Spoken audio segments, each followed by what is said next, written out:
Hello friends, সবাই কেমন আছেন? আশা করি সবাই ভালো আছেন। এই মুহূর্তে আমার হাতে যেই ফোনটি দেখতে পাচ্ছেন আপনারা, এই ফোনের মডেল হচ্ছে স্যামসাং A53 5G।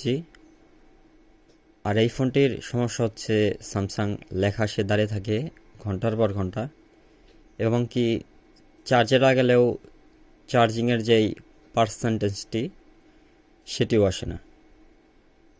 এই সমস্যাটি কি হার্ডওয়্যার থেকে নাকি সফটওয়্যার থেকে? সমস্যাটি যদি হার্ডওয়্যার থেকে হয় তাহলে কিন্তু সফটওয়্যার দিয়ে সমাধান হবে না।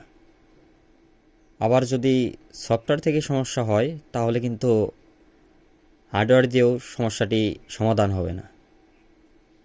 তো আজকে আমি এই ফোনটি যেই সমস্যা সেটি সমাধান করে আপনাদের দেখাবো, এবং এই সমস্যাটি কেন হয় সেটি তুলে ধরার চেষ্টা করব। এই সমস্যাটি মূলত সিপিইউ বা প্রসেসর থেকে হয়। এই ফোনগুলো যখন আমরা ব্যবহার করি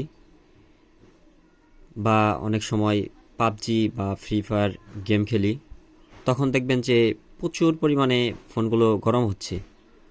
গরম হওয়ার কারণে সিপিইউর নিচে যেই বলগুলো থাকে সেই বলগুলো ডিসকানেক্ট হয়ে যায় বা শর্ট হয়ে যায়, যার কারণে অনেক সময় ফোনগুলো একদম ডেড হয়ে যায় বা এই যে এরকম স্যামসাং লেখা সে দাঁড়িয়ে থাকে।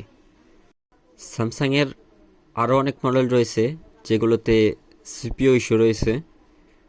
শুধু স্যামসাং নয়, Xiaomi, Poco, OnePlus, Google pixel সহ আরও অনেক ব্র্যান্ডই রয়েছে যেগুলোতে বর্তমান সময়ে সিপিইউ সমস্যা হচ্ছে।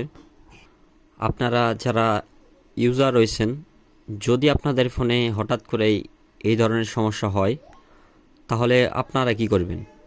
আপনাদের করণীয় কি? এই ধরনের সমস্যা হলে অবশ্যই একজন ভালো দক্ষ টেকনিশিয়ান দ্বারা এই ফোনগুলোর সিপিইউটি রিবলিং করাতে হবে। এক কথায় যারা সিপিইউর কাজগুলো ভালো করে, প্রতিনিয়ত সিপিইউর কাজগুলো করছে যারা, তাদেরকে দিয়েই আপনারা কাজগুলো করাবেন।